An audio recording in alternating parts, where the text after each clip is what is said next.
Praise the Lord. ஒரே ஒரு வசனத்தை கூட காண்பித்து கொடுக்கிறேன். உபாகமம் 15வது அதிகாரம் 6வது வசனம். நீ அநேகம் ஜாதிகளுக்கு கடன் கொடுப்பாய்.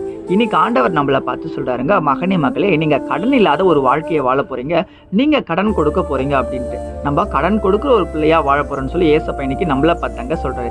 கடன் கொடுக்கறது அப்படின்னா கீழே இருக்க வசனத்துல சொல்லப்பட்டிருக்கு, நீ கடன் வாங்காதிருப்பாய் அப்படின்ட்டு. அதாவது மகனே மகளே, கடன் வாங்க மாட்டான் அப்படின்ற ஒரு தீர்மானத்தோடு ஒரு வாழ்க்கை நீ வாழும்போது நீ கடன் கொடுக்குற ஒரு பிள்ளையா ஆசீர்வாதமா வாழ்வேன்னு சொல்லி இன்னைக்கு ஆண்டவர் நம்மள பார்த்தாங்க சொல்றாரு.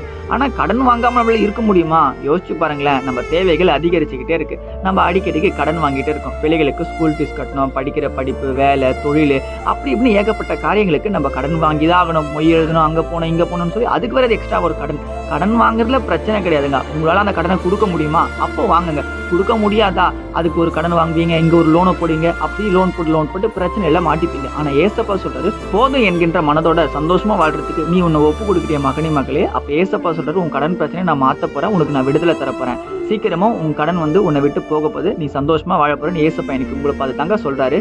நம்பிக்கையோட இருங்க, எல்லாமே மாறுங்க. விசுவாசிக்கிறீங்கன்னா ஆமீன் போட்டுக்கோங்க. இதை போல வசனங்களுக்கு ஃபாலோ பண்ணிக்கோங்க. God bless you. ஆமீன்.